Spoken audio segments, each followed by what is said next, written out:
Hello guys, welcome back to my YouTube channel SKM study a way of success. मैं हूं आपका educator Shivam Mishra. आपका स्वागत करते हैं आपके अपने यूट्यूब चैनल एसकेएम स्टडी पे। और यहां पर लेके आए हैं सामाजिक विज्ञान। जी हां, ये क्लास 10th सामाजिक विज्ञान का जो आज पेपर है पूरा का पूरा सोल्यूशन देने वाले हैं। अब आपका पेपर समाप्त हो ही गया, आज ख़त्म हो गया है। बेस्ट ऑफ लक, आप लोग एंजॉय कीजिए, कोई दिक्कत नहीं। अब गर्मियों का मौसम आ गया है यार, चैनल को यार सब्सक्राइब कर लीजिए, क्योंकि अभी आपका रिजल्ट आना बाकी है ना। और रिजल्ट की हम बेहतरीन तैयारी आपको बता देंगे रिजल्ट के बारे में, और कैसे आप चेक कर पाएंगे उसको भी मैं आपको पूरा पूरा ब्यौरा बताने वाला हूँ। परेशान मत होइए यार। वीडियो को यार लाइक कर दीजिएगा, चैनल को सब्सक्राइब कर दे, और अपने दोस्तों के साथ वीडियोस को क्या कर देंगे, फटाफट शेयर कर देंगे। जितने भी दोस्त हैं सभी दोस्तों के पास इस वीडियो को ज़्यादा से ज़्यादा शेयर करेंगे। ये क्लास 12 सामाजिक विज्ञान का क्या है, आप क्लास 10 सामाजिक विज्ञान का पेपर है 2023, ठीक है ना। 3 घंटे 15 मिनट का आपको टाइम दिया जाएगा। 70 नंबर का क्या रहने वाला है, आपका पूरा का पूरा पूर्णांक रहने वाला है। प्रारंभ के जो 15 मिनट आपको मिलेंगे वो प्रश्न पत्र पढ़ने के लिए क्या रहेंगे, निर्धारित रहेंगे। सभी प्रश्न करना आपको अनिवार्य रहेगा। प्रश्न पत्र 2 खंडों में विभाजित रहेगा। खंड अ ब में विभाजित रहेगा। खंड अ में 20 अंकों की बहुविकल्पी हैं, और जो एमआर शीट पर इसका आंसर देना था। और मुझे पता है कि आप लोग अच्छा पेपर आज सामाजिक विज्ञान का करके आए होंगे, ठीक है ना। खंड ब 50 अंकों का है। इसमें 2 प्रकार के प्रश्न हैं, वर्णनात्मक और वर्णनात्मक 2, और मानचित्र संबंधित भी प्रश्न है, जो कि प्रश्न संख्या 29 का क और ख, ये दोनों क्या है आपके वर्णनात्मक प्रश्नों के मानचित्र संबंधित प्रश्न है। प्रत्येक प्रश्न के लिए निर्धारित अंक उसके सम्मुख क्या है, अंकित है। दिए गए मानचित्रों को प्रश्न पत्र को से फाड़ कर, मतलब वहाँ पे मानचित्र दिया गया था, उसको क्या करना था, फाड़ना था, फिर उसका आंसर देना था। और दृष्टिबाधित परीक्षार्थियों के लिए मानचित्र कार्य के स्थान पर अलग से प्रश्न लिखने के लिए दिए गए थे। सबसे पहले आपका क्या था, खंड अ था। खंड अ में आपका बहुविकल्पी प्रश्न था, और फिर अति लघुत्तम लघुत्तम इस प्रकार के आपके प्रश्न थे खंड अ और ब मिला के। तो पहले 20 अंकों का आपका बहुविकल्पी प्रश्न था। पहला प्रश्न ये था कि फ्रांस की क्रांति कब हुई थी। जो फ्रांस की क्रांति है यह आखिरकार आपकी कब हुई थी, 1848, 1817, 1789 या 1615। तो फ्रांस की क्रांति 1789 ईस्वी में हुई थी। इन्होंने लगाया राइट ऑप्शन। आप बताइए कौन सा ऑप्शन होगा, कमेंट बॉक्स में छाप दीजिएगा, वैसे इसका फुल सोल्यूशन मिल जाएगा। साथ ही साथ अपने पेपर कोड को आप लोग कमेंट कर दीजिएगा। और ये बताइए आपका पेपर कैसा था सामाजिक विज्ञान का, ज़्यादा टफ तो नहीं था? वैसे तो ज़्यादा टफ पेपर नहीं था। ज्यूसीपी मैथ्सिनी का संबंध था इटली के एकीकरण से, के जर्मनी के एकीकरण के, इंग्लैंड के राष्ट्रवाद से, या फ्रांस के राष्ट्रवाद से। तो ज्यूसीपी मैथ्सिनी का संबंध किससे था, तो इटली के एकीकरण से था। ज्यूसीपी मैथ्सिनी का संबंध किससे था, तो इटली के एकीकरण से ज्यूसीपी मैथ्सिनी का संबंध था। नोट कर लीजिए, ज्यूसीपी मैथ्सिनी का संबंध किससे था, इटली के एकीकरण से था। क्लियर है। उसके बाद है यहाँ पे वो क्या है, हिंद स्वराज पुस्तक के लेखक कौन है। हिंद स्वराज पुस्तक के लेखक कौन है, जवाहरलाल नेहरू, महात्मा गांधी, विनोबा भावे या बाल गंगाधर तिलक। तो हिंद स्वराज पुस्तक के जो लेखक है वो महात्मा गांधी जी हैं। कौन है, महात्मा गांधी जी हैं।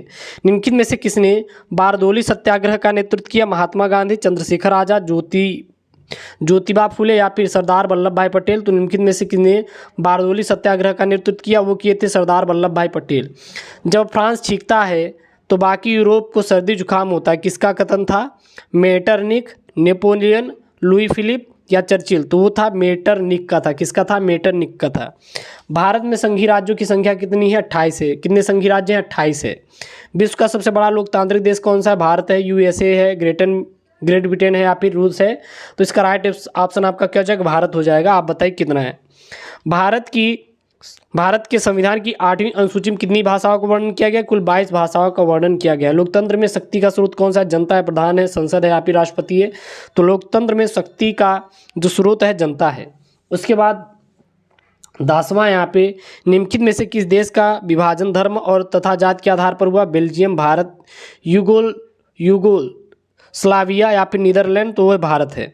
प्रति व्यक्ति आय को अन्य किस नाम से जाना जाता है, औसत आय, राष्ट्रीय आय, व्यक्तिगत आय या फिर उपयुक्त में से कोई नहीं।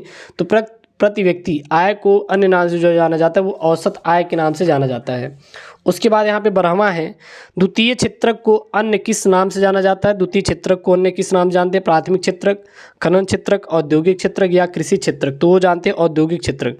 सेवाओं को किस क्रियाकलाप क्षेत्रक के अंतर्गत रखा गया, तृतीय क्षेत्रक, प्राथमिक क्षेत्रक, द्वितीय क्षेत्रक या फिर सूचना प्रौद्योगिकी। भारत का अधिकांश विदेशी व्यापार है समुद्री मार्ग, सड़क मार्ग, रेल मार्ग या फिर वायु मार्ग। तो भारत का जो अधिकांश विदेशी व्यापार है वो समुद्र मार्ग है। राष्ट्रीय उपभोक्ता अधिकार दिवस कब मनाया जाता है? 5 अप्रैल, 22 फरवरी, 24 नवंबर या 24 दिसंबर। तो आपका मनाया जाता है 24 दिसंबर। उसके बाद यहाँ इसमें से किस राज्य संघ राज्य क्षेत्र में काली मिट्टी या फिर मृदा पाई जाती है? जम्मू कश्मीर, राजस्थान, महाराष्ट्र, झारखंड। तो महाराष्ट्र में पाई जाती है। एजेंडा 21 का संबंध किससे? ओजोन क्षरण से, वैश्विक तापमान से, जलवायु परिवर्तन से, सतत पोषणी यानी कि संधारणी विकास से। तो वो है आपका वैश्विक तापमान से। ग्रीन इंडिया मिशन किस वर्ष में आरंभन किया गया? 2013, 2014, 2012, 2011। तो वो किया गया था 2014 में। निम्नलिखित में से कौन सा फसल मुख्य रूप से जायद फसल का उदाहरण है? धान, गेहूं, चना, तरबूज। तो वो है आपका जायद का जो उदाहरण है वो तरबूज है। उसके बाद है अग्नेय चट्टानों में पाए जाने वाला खनिज है? फास्फेट है, नमक यानी लवण है, जस्ता या फिर ग्रेफाइट है। तो आपका ग्रेफाइट है। क्लियर है। उसके बाद यहाँ पे आपका खंड ब है। खंड ब आपका क्या है? यहाँ पे देखिए, यहाँ पे पूरा का पूरा प्रश्न है 29 तक है। यहाँ पे 21वां है, भारतीय अर्थव्यवस्था का आर्थिक महामंदी की पड़ने वाले प्रभाव का वर्णन कीजिए। अभी वैश्विक आर्थिक महामंदी के कारणों का उल्लेख कीजिए। अगर किए होते तो आपको 4 नंबर का, ज़्यादा टफ नहीं था, बस पॉइंट करके लिखना था कि कौन कौन से महामंदी के कारण है। सत्याग्रह का अर्थ स्पष्ट कीजिए। गांधी जी के सत्याग्रह के विचारों का उल्लेख कीजिए। 4 नंबर का भारत में राष्ट्रवाद के उदय के कारणों का उल्लेख कीजिए। तो कितना सिंपल पेपर है, बहुत ज़्यादा हार्ड पेपर भी नहीं था आपका। संसाधनों के अंधाधुंध प्रयोग ने अनेक समस्याएं पैदा कर दी। समीक्षा कीजिए। 4 नंबर का था भारत में वन प्रबंधन को कितने भागों में विभाजित किया गया, इसकी विशेषताओं को वर्णन कीजिए। फिर था आर्थिक गतिविधि से आप क्या समझते हैं? आर्थिक गतिविधियों का प्रस्तुतकरण कीजिए। 4 नंबर का था उपभोक्ता के कितने अधिकार होते हैं, सभी अधिकारों का नामोल्लेख कीजिए। फिर आपका वर्णनात्मक प्रश्न था। देखिए वर्णनात्मक में क्या था? यहाँ पे लोकतंत्र से आप क्या समझते हैं, इसके उत्तरदायी, जिम्मेदार एवं वैध शासन क्यों माना जाता है? 6 नंबर का है। लोकतंत्र के समक्ष क्या चुनौतियां हैं और भारतीय लोकतंत्र की 2 प्रमुख चुनौतियों का वर्णन कीजिए। आपका कितने नंबर का? ये भी आपका 6 नंबर का था। तो कितने सिंपल, बहुत ज़्यादा टफ पेपर भी आज आपका सामाजिक विज्ञान का नहीं था। जो अगर पढ़ के गए होंगे बच्चे वो पूरा का पूरा पेपर को सॉल्व करके आएंगे। इटली का एकीकरण कैसे हुआ, जर्मनी का एकीकरण कैसे हुआ, ये दोनों लिखना था। 6 नंबर के थे कि इटली का एकीकरण और जर्मनी का एकीकरण, बहुत ही सिंपल वाले क्वेश्चन थे। उसके बाद यहाँ पे 27 नंबर है मृदा अपरदन। भारत में प्रचलित मृदा अपरदन के प्रमुख प्रकारों का वर्णन कीजिए। 6 नंबर का है अलौह खनिज किन्हें कहते हैं? अलौह खनिजों के किन किन खनिजों को शामिल किया गया है? भारत मानव विकास सूचकांक को परिभाषित कीजिए। मानव विकास के घटकों का वर्णन कीजिए। 6 नंबर का था। उसके बाद अथवा में भारतीय अर्थव्यवस्था में अधिक रोजगार विकसित करने वाले माध्यमों का वर्णन कीजिए। 6 नंबर का था। तो ये आपके 6 नंबर के प्रश्न थे। फिर यहाँ पे मानचित्र थे। मानचित्र आपका पिछले इसके दिया था जिसको आपको फाड़ना था और आप लोग भरे होंगे।